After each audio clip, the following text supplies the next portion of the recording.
மாநாட்டுல கூட்டணி குறித்த அறிவிப்புல ஏதாவது வெளியே வாய்ப்பு இருக்கா? இல்ல, இன்னைக்கு உங்க எல்லாருக்கும் தெரியும், காலையில இருந்து என்னோட பிரஸ் மீட் பார்த்துருப்பீங்க. தலைமை கழகத்துல எங்களுடைய மாவட்ட கழக செயலாளர்கள் அனைவரையுமே அழைத்து அவங்க கருத்துக்களை நாங்க கேட்டிருக்கோம்.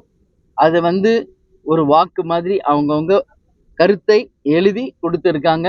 ஒவ்வொரு தனி நபரும் அவங்கவுங்க கருத்துக்களை அவங்க ஜனநாயக ரீதியாக அவங்களுக்கான உரிமையோட அந்த மாவட்டத்தின் பிரதிநிதிகளாக இருந்து அதை எழுதி கொடுத்துருக்காங்க. அது ஓட்டு போடுற மாதிரி நம்ம பாக்ஸில் போட்டிருக்காங்க.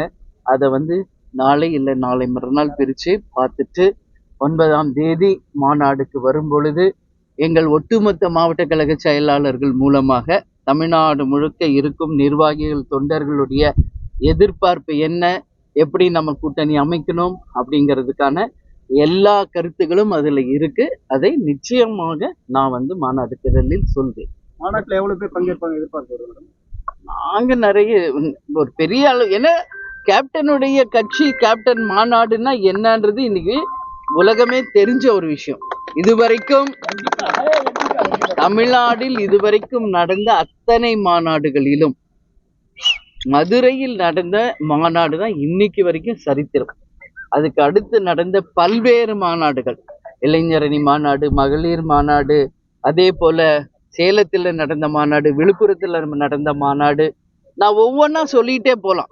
கேப்டன் இருந்த இந்த கட்சி ஆரம்பித்து 20 வருஷம் நாங்கள் நடத்திய மாநாடுகள் அத்தனையுமே தானா சேர்ந்த கூட்டம். அதுதான் அங்கே முக்கியம். தலைவர் இந்த தேதி இங்கே மாநாடு அப்படின்னு சொல்லுவார்.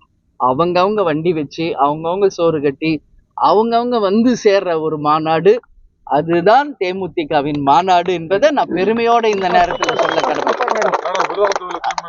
எதுங்க, கொஞ்சம் பொறுமையா இருங்க, நானே சொல்றேன்.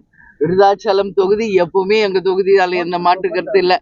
கேப்டனுக்கும் தேசிய முற்போக்கு திராவிட கழகத்துக்கும் முதல் வெற்றியை கொடுத்த தொகுதி விருதாச்சலம்.